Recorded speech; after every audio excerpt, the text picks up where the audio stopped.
ನಮಸ್ಕಾರ. ನಾವು ಸರ್ಕಾರಿ ಹಿರಿಯ ಪ್ರಾಥಮಿಕ ಶಾಲೆ ಬೇರಿಯ 8ನೇ ಮತ್ತು 7ನೇ ತರಗತಿ ವಿದ್ಯಾರ್ಥಿಗಳು. ನಮ್ಮ ಟೀಮ್ ಹೆಸರು ರಾಮನ್ ಟೀಮ್. ನನ್ನ ಹೆಸರು ಸುನೈನಾ. ನನ್ನ ಹೆಸರು ವಿದೇಶ್. ನನ್ನ ಹೆಸರು ಸಂಜಯ್. ನನ್ನ ಹೆಸರು ಲಿಖಿತ್. ನನ್ನ ಹೆಸರು ಸುಮನ. ನಾವು ಮಾಡಿರುವ ಪ್ರಾಜೆಕ್ಟ್ ಎಕೋಬ್ರಿಕ್ಸ್ ಪ್ರಾಜೆಕ್ಟ್. ಎಕೋಬ್ರಿಕ್ಸ್ ಎಂದರೆ ವೇಸ್ಟ್ ಆದ ಒಂದು ಪ್ಲಾಸ್ಟಿಕ್ ಬಾಟಲ್, ವೇಸ್ಟ್ ಆದ ಒಂದು ಪೇಪರ್ ಮರುಬಳಕೆ ಮಾಡಿ ತಯಾರಿಸುವುದ ಒಂದು ವಸ್ತು. ಅದನ್ನು ಮಾಡುವ ವಿಧಾನ: ಒಂದು ವೇಸ್ಟ್ ಆದ ಪೇಪರ್, ಒಂದು ವೇಸ್ಟ್ ಆದ ಬಾಟಲ್, ಅದರಲ್ಲಿ ಒಂದು ವೇಸ್ಟ್ ಆದ ಕವರ್ ಅನ್ನು ತೆಗೆದುಕೊಂಡು ಅದರ ಹಾಕಬೇಕು.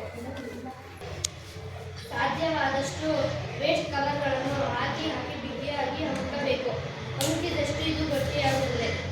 ಇದನ್ನೇ ಎಕೋಬ್ರಿಕ್ಸ್ ಎನ್ನುತ್ತಾರೆ. ಎಕೋಬ್ರಿಕ್ಸ್ನ ಉದ್ದೇಶಗಳು: ಪ್ಲಾಸ್ಟಿಕ್ ತ್ಯಾಜ್ಯವನ್ನು ಪುನಃ ಉಪಯೋಗಿಸಿ ಪರಿಸರ ಮಾಲಿನ್ಯವನ್ನು ಕಡಿಮೆ ಮಾಡುವುದು. ಪ್ಲಾಸ್ಟಿಕ್ ತ್ಯಾಜ್ಯವನ್ನು ಭೂಮಿ ಅಥವಾ ನೀರಿನಲ್ಲಿ ತ್ಯಾಜಿಸುವುದನ್ನು ಕಡಿಮೆ ಮಾಡುವುದು. ಶಾಲಾ ವಿದ್ಯಾರ್ಥಿಗಳು ಹಾಗೂ ಜನರು ಪರಿಸರದತ್ತ ಜವಾಬ್ದಾರಿತನಗಳನ್ನು ಬೆಳೆಸುವುದು. ಎಕೋಬ್ರಿಕ್ಸ್ನ ಬಳಕೆಗಳು: ಗೋಡೆಗಳು, ಕುರ್ಚಿಗಳು ಮತ್ತು ಮೇಜುಗಳ ಮತ್ತು ತೋಟಗಳ ಬೇಲಿಯ